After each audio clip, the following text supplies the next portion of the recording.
I mean, I guess this isn't directed at anyone in particular, but at what point as a group was there any discussion? Did you guys start to realize what was happening and you know, maybe the pressure starts to build in the bullpen? So I came in, I saw Sugar warming up. I was in the gym in the ninth, and I looked up and saw 0. I said, Drew, don't say nothing, but look, we need to get outside. So it was the ninth inning. Yeah, I didn't know till the 8th. I was doing my arm care, and I wasn't even looking at the TV, but they had the audio on in the training room, and I heard Gary say, you know, something about history, and then I looked at the 0, and I was like, Josh, does that happen? He's like, yeah, you had no idea. I was like, nobody knew in the bullpen, not a single person. So, Sure, did you know? Yes, I knew because I like to watch the scoreboard every time because I want to know who I'm facing. So I see the 3-0, so I stay quiet and start warming up. And when I came to the game, James told me, hey, we don't use the pitch come today because it's gonna be loud. So okay, that's fine. Let's go with the signs and then start focusing the game and start pitching. Tyler, did you know? I didn't know till late. Yeah, I mean, in the moment you don't really paying attention to it, but obviously look deeper into the game, yeah, you start to look at the scoreboard and see. James, how would you describe the accomplishment and just how much pride you take in a night like tonight, not just one guy, but navigating with 5 pitchers through a lineup like that? Yeah, no, I take a lot of pride in it. I mean, obviously the win is most important, but you start paying attention that 6th, 7th inning. You know, you start hearing the crowd getting into it, realizing that there's a chance for something special.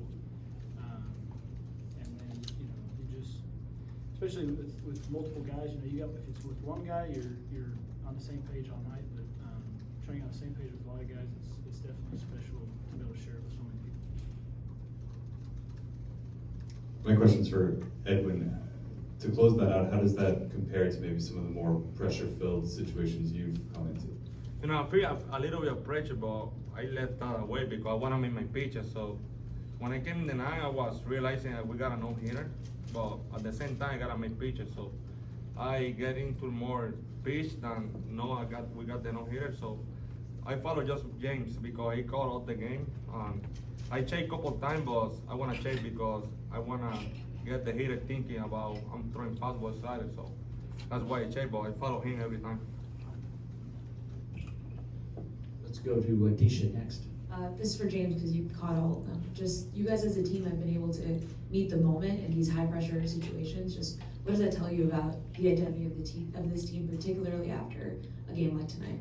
Yeah, well, I think the most impressive part about our team is if it's not one guy, there's going to get you some other guy, and that's kind of what you see here up here tonight. Guys picking up each other, coming out of the pen, throwing up more zeros in multiple columns. But that's kind of just been the identity of our team this early in the year. Is if it's not one guy, it's another guy, and it's been a full team effort to get where we are today.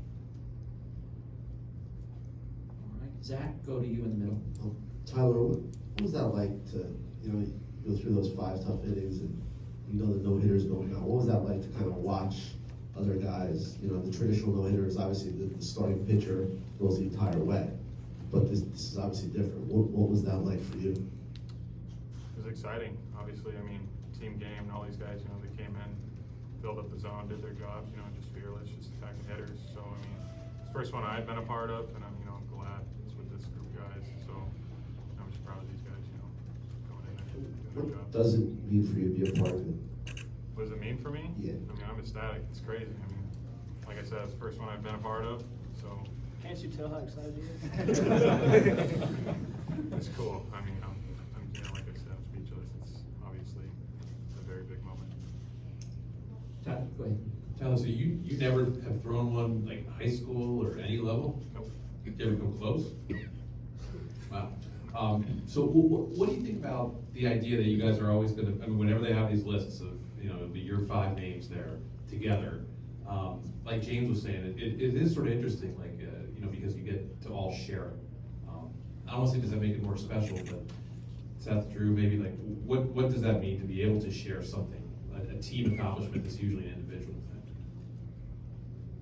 I mean, it's always nice to be a part of it when you're in the bullpen because you'll never have that chance unless the starter, that doesn't go full game. So it was awesome. I honestly had no idea why I was out there. I was walking off after I got pulled, and the crowd was really I had no idea until I got in the training room, so it was very special to be a part of. Have you guys like signed anything yet, or like signed a baseball, or any of this happens? I didn't even keep a baseball. I wish I would have kept one, but hopefully I can find one from the game. So. Tony, back to you. For any of you, what was kind of the post-game celebration like in the clubhouse? What did you guys do? Was a big one today.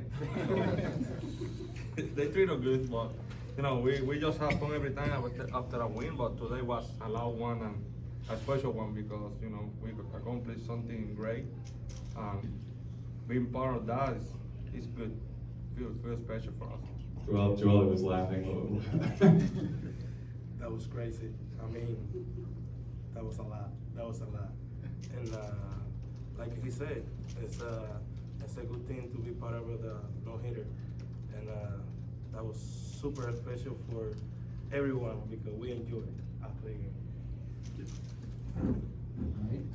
All right. Joel, just because we haven't heard from you yet, did you know when you were out there that it was a no-hitter? I realized that we was throwing no-hitter when I was in the training room, 9 innings, 1 out.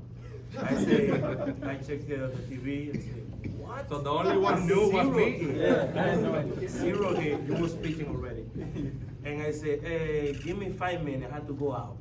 That's when I run outside, and he finished the strike out the last guy. I said, oh my God, that was the last moment. I mean, this is, again, for any of the relievers or even Tyler, you guys didn't know the type of pressure that was on you in the moment. How much pressure do you think was on Edwin knowing what was at stake? That's why he's our closer. Yeah. Glad I pitched the 6th and 7th. But no, it takes a special person to go in there with that type of pressure for sure. I'm glad that he was able to do it tonight. Jerry, go ahead. 2 questions. James, I'm sorry if I missed this, but when did you realize there was a no-hitter going on? I knew, 6th inning, 5th, 6th inning. First 5 innings, I don't pay that close of attention. And then after Tyler came out, we started going to the pen, I started realizing that there's a chance for something special. Once you get through the lineup twice, that's when I kind of realized that there's a chance for it. And yeah, I mean, I sure as heck wasn't going to say anything to when these guys came in to tell them what was going on. But yeah, it's about that time. What's it say? You guys threw 159 pitches against a really good lineup. You drew 6 walks. What's it say for you guys, the collective accomplishment against a team like that? That means you work as hard as you guys worked. Yeah, no, that's a good lineup over there. Shutting down a lineup like that, some big time hitters. You can't say enough good things about these guys making their pitches tonight. I mean, shoot a shutout is special, but a no hitter against that lineup, that's really special. Zach, back to you. Could you just describe the start to the season for yourself? You weren't even supposed to be in the rotation, and now here you are, obviously off to such a great start and now part of a no-hitter. Just what this first month's been like for you? It's been special. I mean, obviously the circumstances of what happened, I guess the cards that were dealt to me, just going out and just doing my thing. I mean, at the end of the day, I'm going out and just pitching. I mean, try not to think too much about it, and just going out there and doing my job, and just trying to help this team collectively, win games. At the end of the day, just winning. Laura? Have you guys decided who gets the ball from the final out? James have it. So every time when I cross a game, I have it, but I don't know where's the ball. So I didn't have it, so It's getting authenticated now, Yes. and we're going to spread stuff around the clubhouse. The one ball? There's other baseballs that got authenticated from tonight. Do you know who's gonna keep that one? The last ball, Yeah. it's in the Mets Foundation's hands right now. So that's a good one. I just wanted to I kept it in my glove. I want to make sure it didn't disappear. So it's in good people's hands now. Tony. For Tyler, it probably didn't seem as big in the time, but Nimmo diving to kind of rob that hit in the 3rd inning, did you think that was a hit? And looking back on it, how big was it? I mean, yeah, it looked close, but I mean, Nemo's a great outfielder. He makes great reads and he plays hard. So obviously, when I see him dive and come in and make a play, I mean, I'm ecstatic. I mean, as a pitcher, you want your defense, you know, they're going hard for you, so, you know, you get fired up for that. Tyler, back to you. James, have you ever caught a no-hitter at any level? I have, I caught one in 2020, with the White Sox. Giolito? Giolito. So this is actually my first one with fans. And you mentioned to Edwin, it was gonna be loud, Yeah. so you did change the sign. I knew in that we'd already had an instance earlier in the game with Tylor when they got loud and we couldn't hear the pitch comms. So I just didn't even mess with him. I told him, sure, we're going signs tonight. Andrew. Edwin, you're going up against the heart of the lineup as well. Kind of what was your approach facing, you know, some of the top hitters in the league? You know, I think that was the tough part because I'm facing 3, 4, 5 hitter and they were one of the 3 best hitters in the league. I just follow McCann, whatever he called, you know, I shake a couple times because I wanna start thinking what he's throwing. But every time, if he's asking me for slider or fastball, I was throwing that because he called all the game, so he was behind the play all game, so that's why I leave that to him because, you know, I gotta throw my fastball, try my slider, I just follow him every time. And what do you think about that slider? You got each of them on that. You know, was really good today. And the bullpen was nasty, so I knew he would call me slider a lot because, you know, I'm facing the head of the order, and I just made sure the bullpen was looking good before we came to the game. Okay, let's go back middle there, sir. We'll let you wait for the mic and then ask your question. Thank you. True guy. I'm from newspaper Claridad in Puerto Rico. This is the first time I ever covered the Mets, and you just closed a game, a combined no-hitter.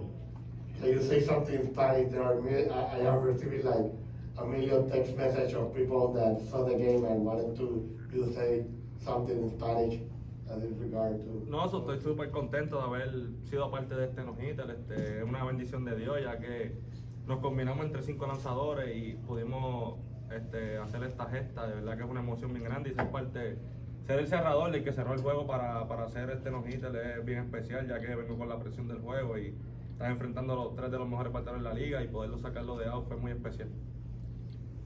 Okay, thank you. And we're going to finish up with Zach. Last question. For James, you mentioned the no-hitter in 2020. How would you just compare, you know, between having one guy and the way you guys did it tonight? How much more challenging is it for a catcher when you're working with a bunch of different pitchers and you still have that no-hitter? Yeah, it's definitely a different feel, and different from the aspect that with one pitcher, you know, he's pitched a guy a certain way each time. With different pitchers, they got different arsenals. We're gonna attack guys differently. So it's just a different thought process of, you know, looking out there and seeing a lefty versus a righty, or, you know, who are we facing now? But it's a no-hitter. It's special. It's something that you know, it'll be in history forever. Whether it's one pitcher or 5 pitchers, it's a no-hitter, and it's just a special. You mentioned there weren't fans for Giolito. Did that make tonight maybe more unique or more special because It definitely was. It definitely was. You know, I mean, obviously in 2020 you knew what was going on, but we didn't have fans. You know, hearing the fans get behind us starting in that 6th, 7th inning, that was pretty special. Just like, you know, Drew saying, you know, he didn't realize why people were cheering. They punched out with 4 guys tonight. Yeah, that was neat to and we get that double play ball with Jolie and hearing the fans erupt. Like, I mean, if it's not a no hitter, they don't erupt like that. You know, they're happy because we got the inning, but it definitely made it pretty special. Good. Gentlemen, congratulations and thank you for the time. Thank you.